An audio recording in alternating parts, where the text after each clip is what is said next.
तो भगवान का भक्त निकला, पर बेटी का बेटा तो स्वयं भगवान निकला। जठर धरे जही कपिल कृपाला, ऐसी बेटियां हैं। सब कुछ अच्छा है लेकिन फिर भी दुखी है। बाबा कहते हैं कितने दुखी हैं, कहे हो ये न विषय विराग, भवन बसत भा चौथ पना, और हृदय बहुत दुख लाग। दुख है। एक ने कहा किस चीज का दुख है, जब सब कुछ है तब क्यों दुखी हो? कहा दुखी इस बात से हूँ कि जन्म गयो हरि भगति बिना, मेरा पूरा जीवन भगवान की भक्ति किए बिना निकल गया। इस बात का दुख।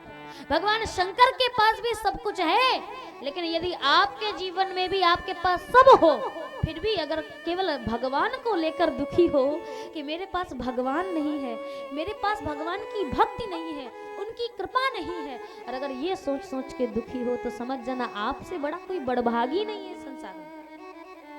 साधक कहता है अंग हूँ अरोग मिले, भांति भांति भोग मिले, और सुख के संयोग मिले जीवन की बाटी में, धन अरु धाम मिले, पूरन मन काम मिले।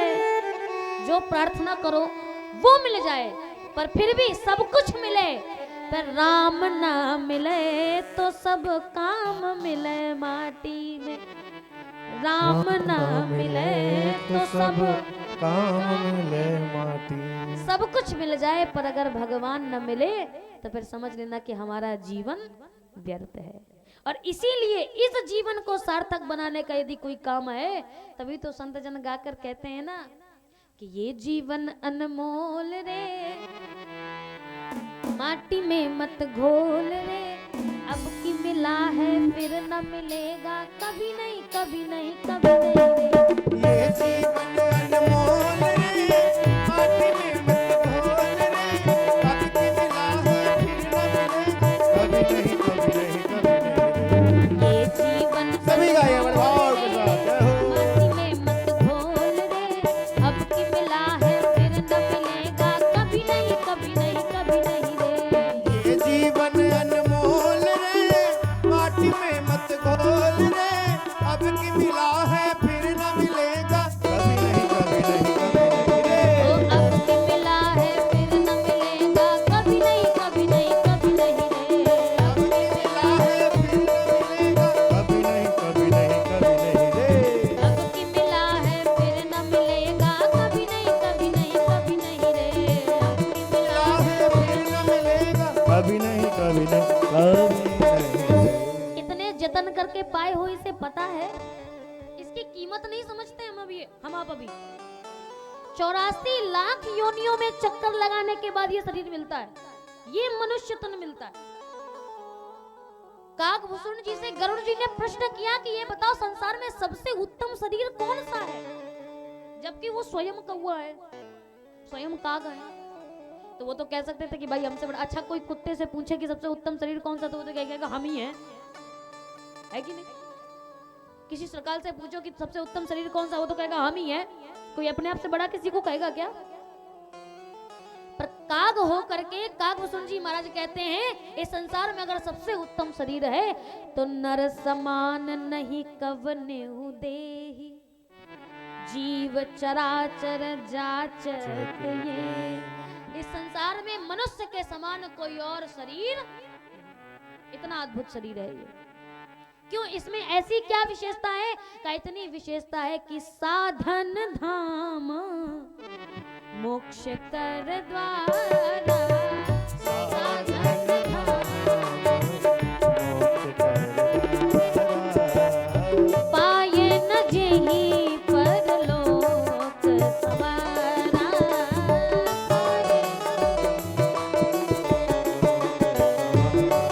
ये साधन का धाम है, इससे जो चाहो प्राप्त कर सकते हो, भगवान चाहो वो भी मिल जाएगा, केवल इसी शरीर से मिलेगा। क्यों? क्योंकि इसी शरीर में विशेषता है कि आप भगवान की भक्ति कर सकते हो। देवता तक तरसते हैं, बड़े भाग्य मानुष तन पावा, सुर दुर्लभ सद ग्रंथन नहीं गावा। ये देवताओं को दुर्लभ शरीर है। और इतना अच्छा शरीर पाओ फिर भी अगर भगवान की भक्ति ना कर पाओ तो फिर बेकार है कि नहीं। और अब विचार करेंगे, संतों के मुख से मैंने वाणी से सुना है, एक बड़ा सुंदर भजन गाते हैं और वो कहते हैं कि हम जब गर्भ में होते हैं ना माँ की, और माँ की गर्भ में होते हैं तो भगवान से नित्य प्रति ध्यान करके कहते हैं प्रभु बस इस नरक से बाहर निकालो, निकलते ही तुम्हारा भजन करूंगा। मल मूत्र इत्यादि के बीच में फंसा हुआ जीव, और ऐसी परिस्थिति में जब वो कहता है भगवान से करे, भगवान आपका भजन करूंगा, इससे बाहर निकालो, भगवान कहता है पक्का करेगा? भक्त कहता है बिल्कुल तुम्हारी कसम खाकर कहता हूं करूंगा। और जैसे ही बाहर निकलता है ऐसी माया फंसती है कि भगवान क्या, भगवान के भक्त भी नहीं याद आते। अच्छा किसी बच्चे से कहो कि भगवान के भजन करो तो क्या कहेंगे? भजन तो बुढ़ापे की चीज है, बोलते हैं ना। और यही सबसे बड़ा ब्रह्मांड का मिथ है। आपको लगता होगा कि भजन बुढ़ापे की चीज है, लेकिन हकीकत बताऊं तो बुढ़ापे में भजन होता ही नहीं है। और ये मैं अपने अनुभव की बात बता रही हूं। मेरी जो दादी थी, जब तक हम लोग छोटे थे, काफी छोटे थे, तब तक वो सुबह प्रातः काल 3 बजे उठती थी, 3 बजे, और 3 बजे से पूजा करते करते केवल चाय का सेवन करती थी, और 12-1 बज जाता था, 2 बज जाता था करते करते, इतना पूजन, इतना ध्यान, इतना करती थी। और उन्हीं की कृपा है जो आज है, जो कुछ है। लेकिन जब उनका अंतिम समय आया, जब वास्तविक बुढ़ापा आया, तब वो समय पर भगवान का भजन छूट गया। फिर हम लोग भगवान की सेवा करते थे, वो नहीं कर पाई पूजा। आपको लगता होगा कि आप बुढ़ापे में भजन कर लोगे, लेकिन बुढ़ापे में भजन होगा ही नहीं। अब तुम्हारी टांग पिराएगी तो तुम भगवान को गाली दोगे कि उसका भजन करोगे? ये भी तो सोचो।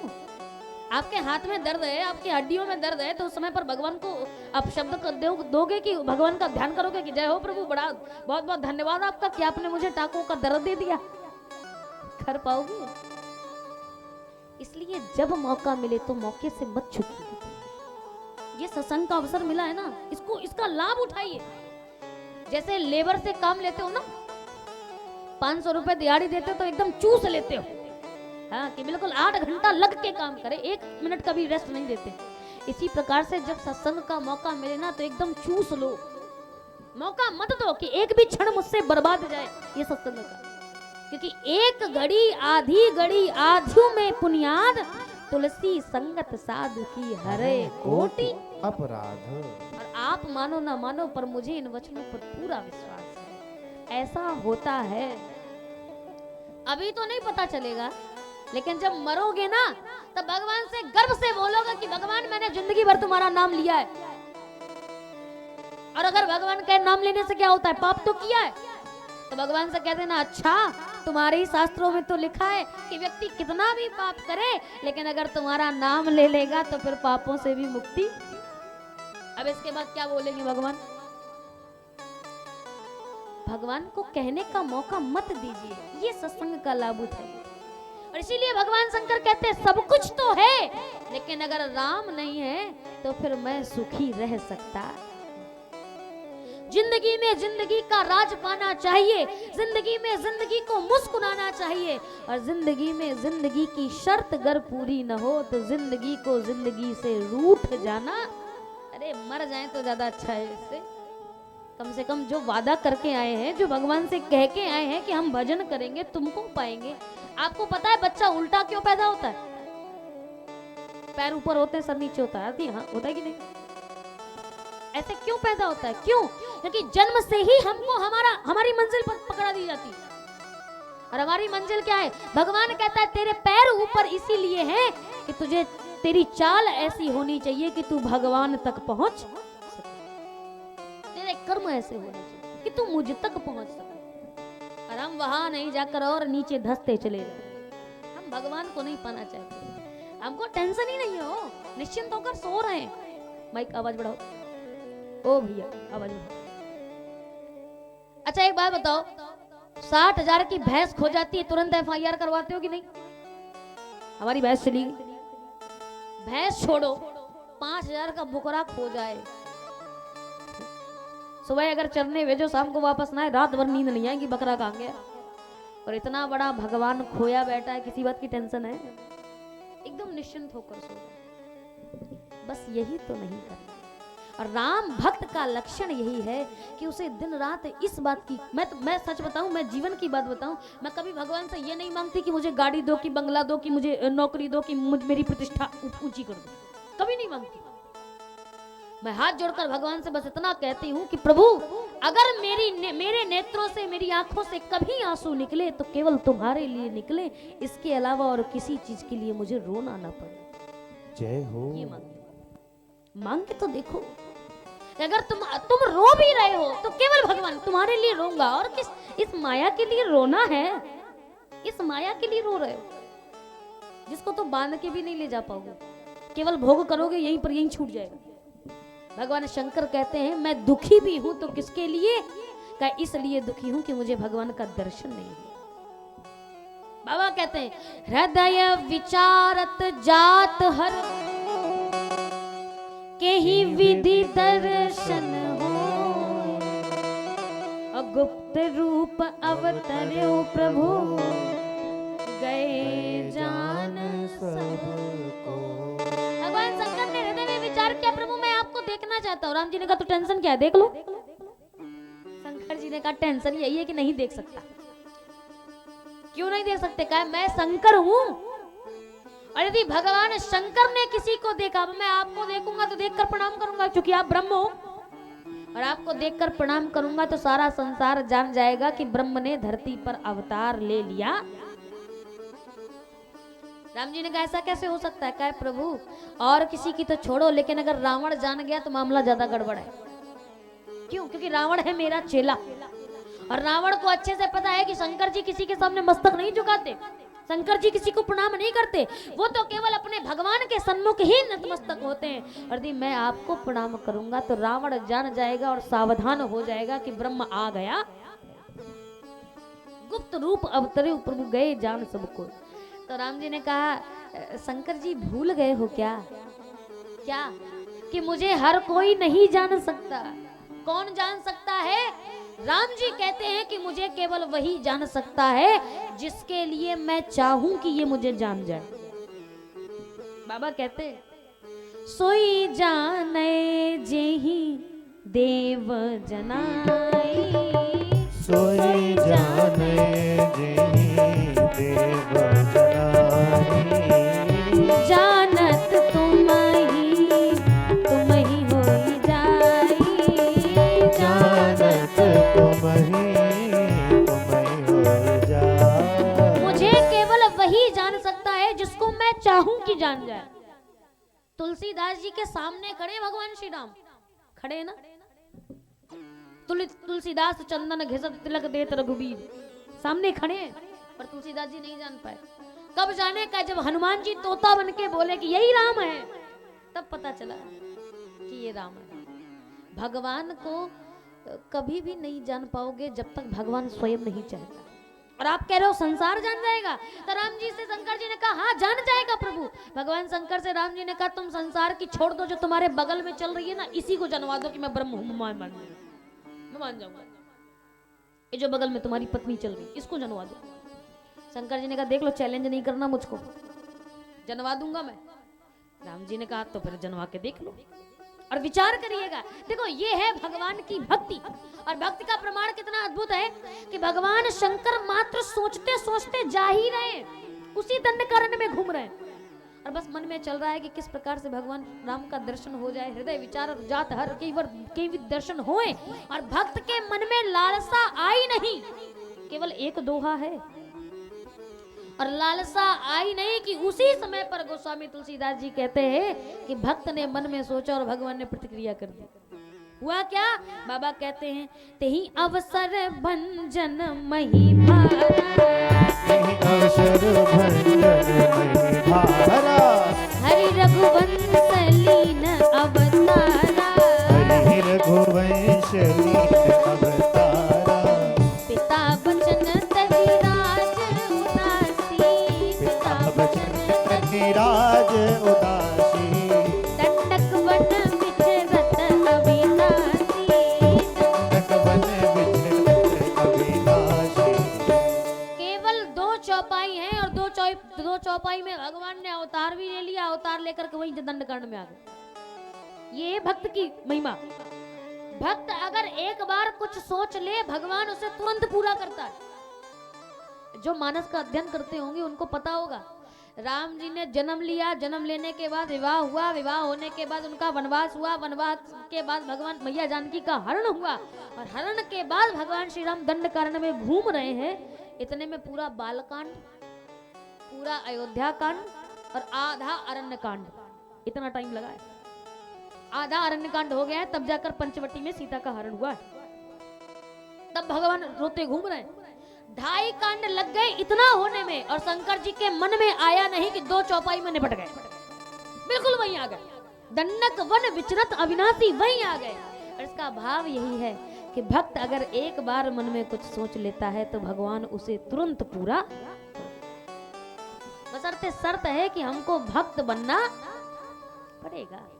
मैं आपको एक बड़ा सुंदर दृष्टांत दूं, बड़ी सुंदर चर्चा सुनाऊं कि समय है जनकपुरी का, और जनकपुरी में राम जी के साथ लक्ष्मण जी सारे ऋषि मुनियों के साथ बैठे हुए, सब बैठे, और उसी समय पर लक्ष्मण जी के मन में एक भाव आया।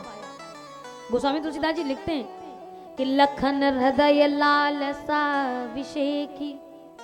विशेषता क्या, लालसा कौन सी आई, कह जाय जनकपुर आई ये देखी। ये लक्ष्मण जी के हृदय में लालसा आई कि हम तो जनकपुरी देखना चाहते हैं। तो किसी ने लक्ष्मण जी से कहा, जब अगर देखना चाहते हो तो कह दो, जनकपुरी देखना चाहते हो तो कह दो। लक्ष्मण जी ने कहा मैं नहीं कहूंगा, मैं नहीं कहूंगा। एक ने कहा तुम नहीं कहोगे तो कौन कहेगा, कहा मैं नहीं कहूंगा। अच्छा, तो किसी ने लक्ष्मण जी से पूछा ये बताओ लालसा किसके हृदय में आई है। लक्ष्मण जी बोले मेरे हृदय में। चौपाई तो यही कहती ना, लखन हृदय लालसा, लक्ष्मण के हृदय में लालसा आई है कि जनकपुर देखना चाहते हैं। तो आपके हृदय में लालसा आई है तो आप ही ना बोलोगे। जैसे मेरा मन है अगर गाजर का हलवा खाने का तो मैं ही बोलूंगी ना, कोई और मेरे हृदय की बात तो नहीं समझेगा, वो तो बोलना पड़ेगा। तो लक्ष्मण जी से कहा जब आप जनकपुर देखना चाहते हो तो बोलते क्यों नहीं। लक्ष्मण जी ने कहा मुझे देखना ही नहीं है, जब मुझे देखना हो तब तो मैं बोलूं। तो कहा लेकिन चौपाई तो कह रही है कि लक्ष्मण देखना चाहते हैं, लक्ष्मण के हृदय में लालसा है। लक्ष्मण जी ने कहा भैया मैं परम वैरागी आदमी, मुझे क्या मतलब दुनियादारी देखने से। वैराग्य का स्वरूप है लक्ष्मण, मैं क्यों देखूंगा दुनिया, मैं क्यों देखूंगा जनकपुरी। तो कहा तुम नहीं देखना चाहते हो तो फिर ये बात क्यों लिखी कि लखन हृदय लालसा विषय। लक्ष्मण जी ने कहा भाव समझो। और भाव क्या है, कहा ये बताओ लालसा आई कहां, लालसा कहां आई है, हृदय में, है ना। लक्ष्मण जी के लालसा आई है लक्ष्मण जी के हृदय में। तो लक्ष्मण जी ने कहा ये बताओ मेरे हृदय में रहता कौन है, मेरे हृदय में रहता कौन है। कहा ही में है राम, हृदय में तो राम रहते हैं। तो कहा जब लालसा आई है हृदय में और हृदय में रहते हैं राम, इसका मतलब कि जनकपुरी कौन देखना चाहता है, मैं तो नहीं देखना चाहता। जो हृदय में रहता है उसी के मन में भाव आया है, इसीलिए राम देखना चाहते हैं, मुझे देखने से कोई मतलब।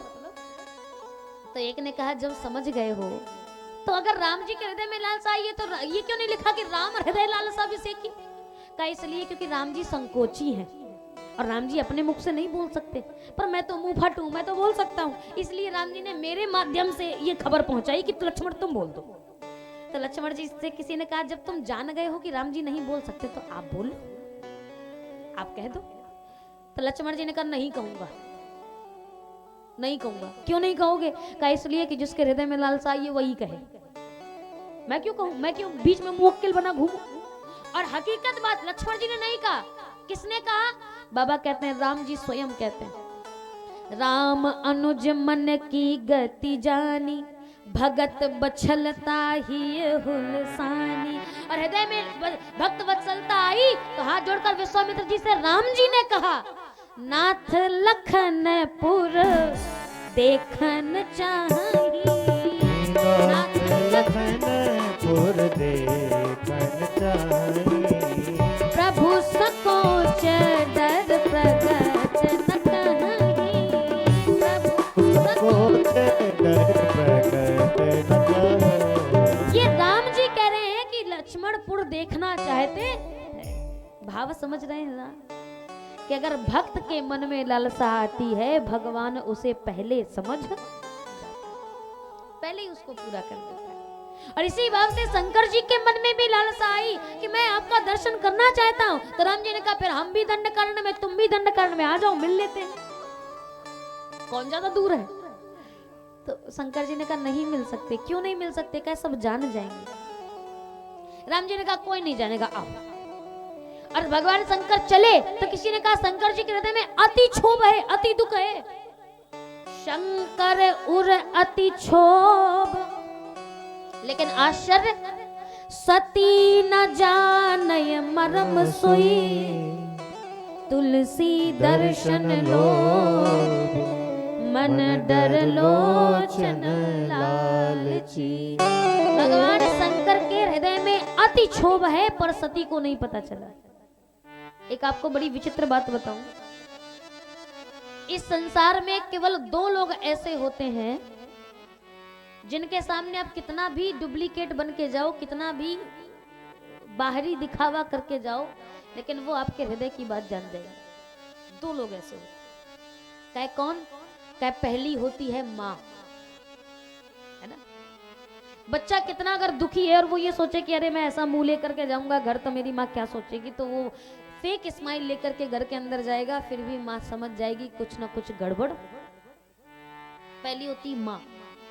और दूसरी होती है कल्लू की अम्मा, आपकी पत्नी। अगर आपका मन खराब है, आपका मूड डिस्टर्ब है, तो भले ही कुछ कहे ना कहे, लेकिन आपकी पत्नी भी समझ जाएगी कि आज इनको कुछ हुआ, हाँ कि ना। समझ जाती है ना पत्नी। तो इसका मतलब पत्नी वही है ना जो पति के मन की बात जान जाए, वही तो पत्नी है।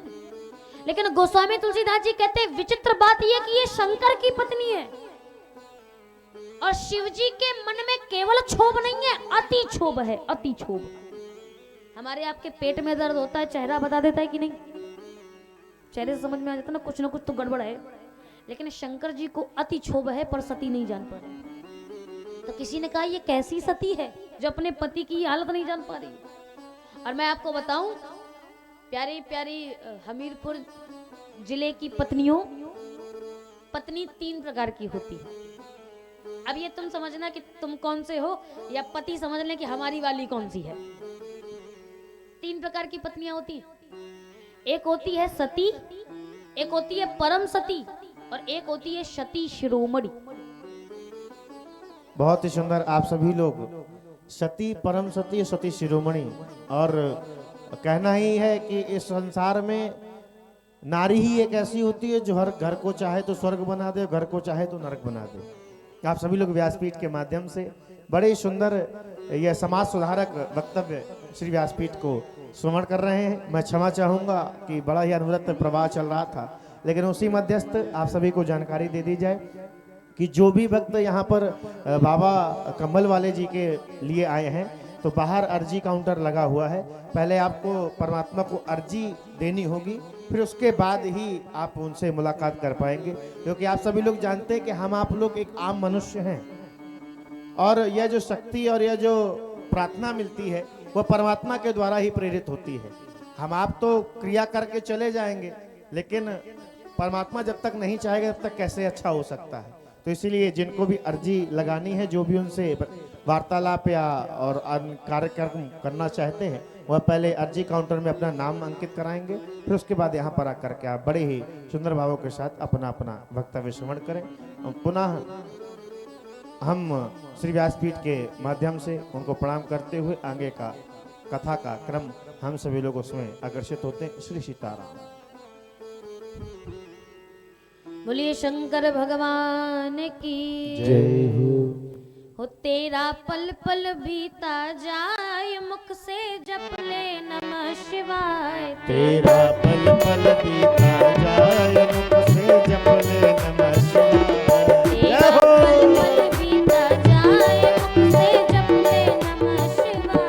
तेरा पल पल बीता जाए, मुख से जप ले नमः शिवाय।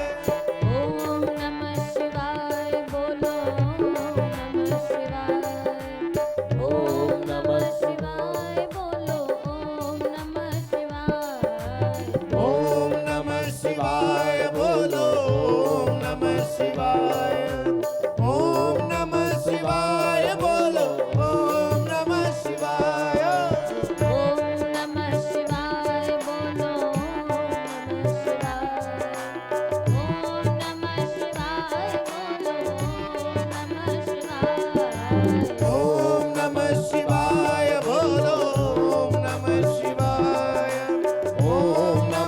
शिवाय बोलो ओम नमः शिवाय। तेरा पल पल बीता जाए मुख से जप ले नमः शिवाय। तेरा पल पल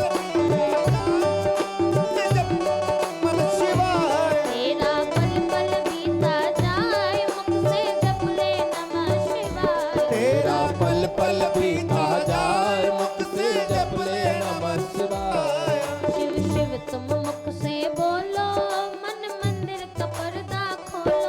शिव शिव तुम मुख से बोलो मन मंदिर का पर्दा खोलो। शिव शिव तुम मुख से बोलो मन मंदिर का पर्दा खोलो।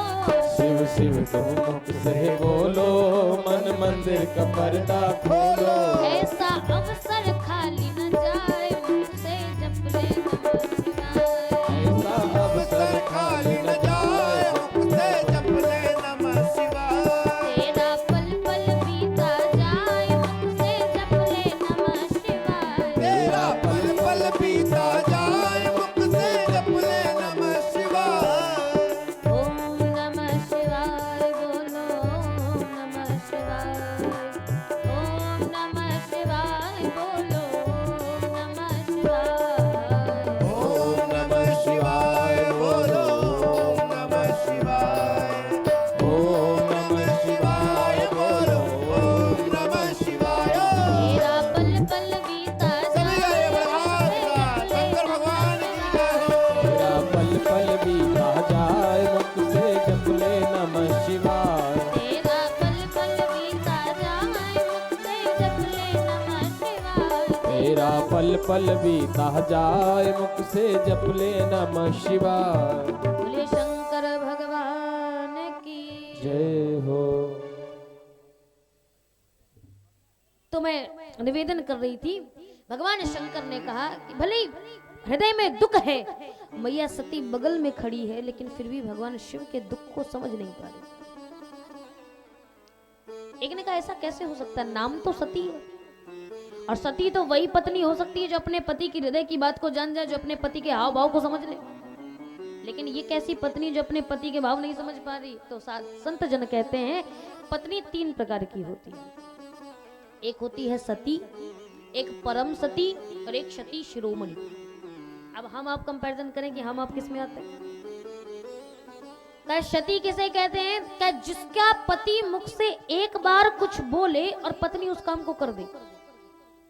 एक बार पति ने कुछ कहा और पत्नी उस काम को कर दे तो समझ जाना कि मैं सती हूं।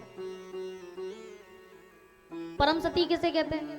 क्या जिसके पति को मुख से बोलना न पड़े, पति बस आंखों से इशारा करे और पत्नी समझ जाए कि पति को मेरे ये चाहिए।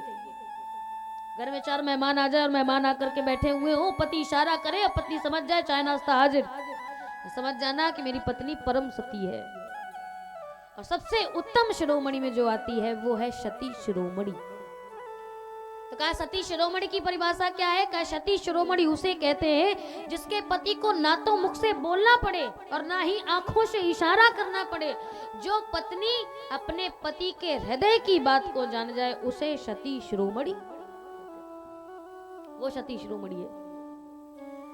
और इधर तो मैया सती बगल में भगवान शंकर की पत्नी बगल में चल रही है, पर भगवान शंकर का दुख नहीं जान पा रही। ये कैसी सती है? बाबा बोले भगवान शंकर दुखी होकर के बड़े भाव से विचरण करते हुए जा रहे थे। अब तो मिले, अब मिले, अब मिले। और उसी समय पर भगवान श्री राम आए। गोस्वामी तुलसीदास जी को लिखना पड़ गया कि अति विचित्र रघुपति चरित, जानहि परम सुजान, पर जे मति मंद विमोह बस, हृदय धरहि कछु आन। ये भगवान का चरित्र अति विचित्र है। केवल विचित्र की कौन गए? अच्छा, कोई व्यक्ति हमारे समझ में नहीं आता तो हम उसके लिए बोल देते हैं ये वो आदमी तो बड़ा विचित्र है। जब विचित्र समझ में नहीं आ रहा है तो अति विचित्र कैसे समझोगे? हम तो विचित्र ही नहीं समझ पाते। और भगवान का चरित्र तो अति विचित्र है। अति विचित्र को समझने के लिए सुजान बनना पड़ेगा, और सुजान कोई और नहीं है, केवल भगवान शिव। इसलिए भगवान शंकर तो राम जी की लीला को समझ गए, लेकिन मैया सती जे मति मंद विमोह बस। एक तो पहली बात मति से मंद हो, और दूसरी बात उनको मोह ने घेर रखा हो। और अगर ऐसी परिस्थिति है तो फिर वो भगवान को समझने वाले, वो उसके चरित्र को नहीं समझ सकते। और यही परिस्थिति आज भगवान शंकर और मैया सती के साथ में। शंकर जी ने सोचा कि अब आज तो दिखेंगे भगवान और दर्शन करूंगा नेत्र भर के। याद रखिएगा, जब कोई व्यक्ति किसी से प्रेम करता है ना, तो वो एक झलक पाने के लिए उसकी उतावला रहता है। 24 घंटे में से कभी नहीं तो कम से कम 10 मिनट के लिए दिख तो जाए, इतने में उसे प्रसन्नता हो जाती है। और वो व्यक्ति यदि देख करके सामने से अगर निकले और निकल करके उसको सामने से देख ले और देखकर मुस्कुरा भर दे, तो उसका तो दिन बन जाता है, वो भूलता नहीं। भगवान शिव इतना प्रेम करते हैं राम जी से कि वो तो बस यही चाहते हैं कि प्रभु, जो कथा ना सुन के मुझे दुख मिला है ना, इस दुख का यदि निवारण हो सकता है तो वो केवल आपका दर्शन कर सकता है। मैं बस देख लूं आपको, आपका दर्शन हो जाएगा ना, मेरा दुख मिट जाएगा। और जब प्रेमी एक प्रेमी दूसरे प्रेमी से मिलता है तो प्रतिक्रिया क्या होती है? एक बड़ी सुंदर बात कहते हैं संत जन कि 4 मिले 64 खिले, 20 रहे कर जोर, प्रेमी से प्रेमी मिले तो 20 से 7 करोड़। जब एक प्रेमी से दूसरा प्रेमी मिलता है तो पहले आंखें मिलती हैं। 4 मिले, 4 मतलब 2 नेत्र हमारे और 2 नेत्र आपस में मिले, और जैसे ही मिले तो एक दूसरे को देखा तो तुरंत 32 ही निकाल देते हो कि नहीं? हृदय प्रसन्न हो जाता है ना। तो 64 खिले, 32 दांत हमारे और 32, और जैसे ही खिले तो सामने से यदि देखोगे तो देखने के बाद तुरंत हाथ जोड़ लोगे कि नहीं? तो 20 रहे कर जोड़, 10 उंगलियां हमारी और 10 आपकी। और देखने के बाद जैसे ही उसे हृदय से लगाओगे तो प्रेमी से प्रेमी मिले तो 20 से 7 करोड़, 3.5 करोड़ रोए हमारे और 3.5 करोड़ रोए आपके। ये दोनों पुलकायमान हो जाएंगे। प्रेमी से मिलने की ये पराकाष्ठा। और जब कई जन्मों के कई समय के बिछड़े हुए प्रेमी मिलते हैं ना, तो फिर बोल नहीं पाता। ऐसे जब सामने नहीं होगा तो सोचेगा आने दो, फिर ऐसा भी कहूंगा, ऐसा भी कहूंगा, ये भी करूंगा, ये भी करूंगा, तमाम शिकायतें होती हैं। लेकिन जैसे ही सामने आता है तो फिर मुख मौन हो जाता है, फिर मुख नहीं बोलता। क्या बोलते हैं? फिर नेत्र बोलते हैं, नेत्र। और आंखों से झरझर करके आंसू बहते हैं। ये आपका भाव, ये आपका प्रेम परिलक्षित करते हैं। शिव इतना प्रेम करते हैं राम से, इतना प्रेम करते हैं कि भगवान शंकर के सामने राम जी आए, और जैसे ही राम जी को भगवान शंकर ने देखा तो बाबा कहते हैं शंभु समय ते ही राम ही देखा, शंभु समय ते ही राम ही देखा, शंभु समय ते ही राम ही देखा।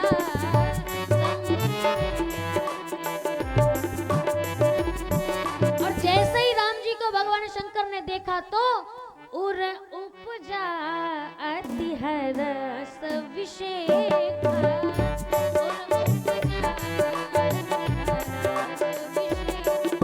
इतना हर्षित हो गए कि मुख मौन हो गया। और जब मुख मौन हुआ तो बोल कौन रहे? कहे भरी लोचन, नेत्र में आंसू भर गए। अच्छा एक बात बताओ, आंखों में जब आंसू भरे होते हैं तो सामने वाला दिखाई देता है?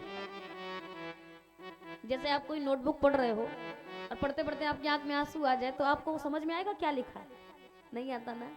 बाबा कहते हैं भरी लोचन छवि सिंधु निहारी, मतलब आंखों में आंसू भरे हैं और फिर भी भगवान दिख रहे हैं।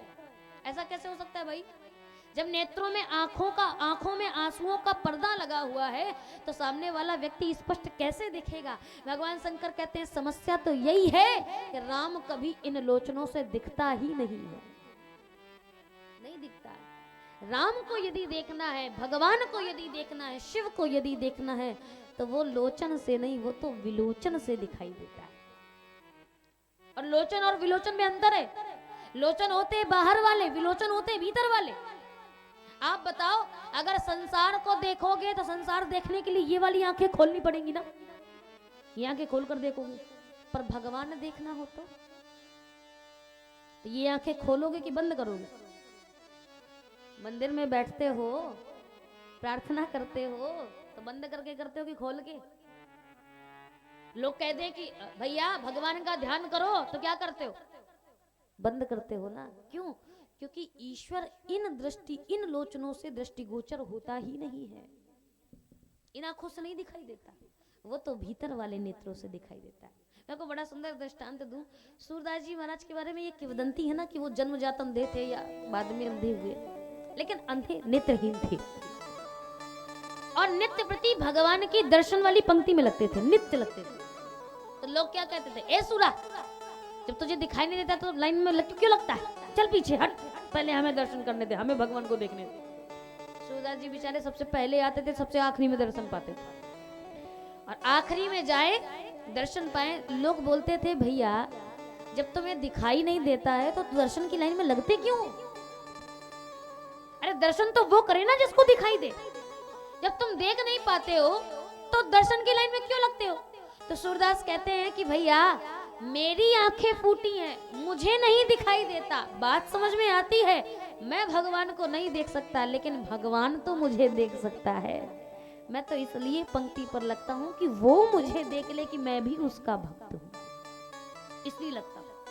और आश्चर्य मानेंगे, नेत्रहीन होने के बाद भी जब मंदिर के सामने, पट के सामने, श्री बांके बिहारी लाल के सामने सूरदास जी महाराज खड़े होते थे ना, और पुजारी अगर पूछ दे, कहो आज तुम्हारे लाला का श्रृंगार कैसा है, तो सूरदास जी महाराज कहते थे, वाह पुजारी क्या गजब का श्रृंगार किया है तुमने। अरे आज तो मेरे लाला ने पीली पीली झंगुलिया पहनी है। जिस रंग के वस्त्र श्री बांके बिहारी लाल जी पहनते थे उस रंग का वस्त्र बता देते।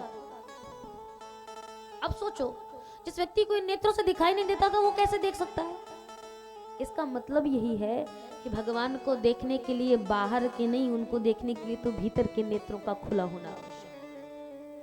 आप लोग इतने लोग बैठे हो, इतने अनुभवी लोग बैठे हो, कभी बताओ, कभी किसी न्यूज़पेपर में या कभी किसी समाचार में, टीवी न्यूज में कभी सुना एक अंधे का एक्सीडेंट हो गया? सुना है? कभी भी सोचो, एक अंधे का एक्सीडेंट हो गया, नहीं सुना ना? क्यों? एक्सीडेंट किसका होता है? जिसकी बड़ी बड़ी भगवान ने तो दे रखी।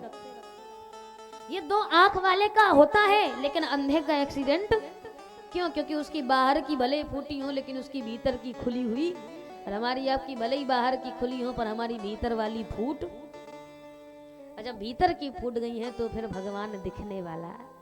सूरदास जी की भीतर की खुली है। एक ने सोचा, विचार किया कि ऐसा तो नहीं है कि ये अंधे होने का नाटक करता हो, सच में अंधा ना हो। एक ने कहा नहीं, अंधा तो है। फिर इसको पता कैसे चल जाता है कि भगवान किस रंग के वस्त्र पहने? तो पुजारी ने कहा ऐसा हो सकता कि तुक्का मार देता हो और वो सही निकल जाता हो। इसकी परीक्षा कैसे हो? तो एक दिन पुजारी ने क्या किया, भगवान श्री बांके बिहारी लाल के 7 पट बंद कर दिए, 7 पर्दों के और 7 पटों के भीतर बैठाला और निर्वस्त्र बैठा दिया। कोई वस्त्र ही नहीं बनाया। क्यों? क्योंकि अब तुक्का भी लगाएगा तो कौन सा लगाएगा, अब वस्त्र ही नहीं बनाता। और जब ऐसे बैठालने के बाद सूरदास जी को बुलाया और पूछा, बता आज तेरे बांके बिहारी लाल का श्रृंगार कैसा? तो सूरदास जी के नेत्रों से, उन विहीन नेत्रों से भी अश्रु बहने लगे। अश्रु बहते बहते सूरदास जी महाराज कहते, अरे पुजारी जल्दी जा, नहीं तो मेरे लल्ला को नजर लग जाएगी, मेरी नजर लग जाएगी। इतना सुंदर लग रहा है। अरे लग कैसा रहा है ये तो बता, कौन से वस्त्र पहने, पीले पहने, काले पहने, कैसा पहना है? तो सूरदास जी कहते हैं, आज श्याम ठाणे नंगम नंगा, आज श्याम ठाणे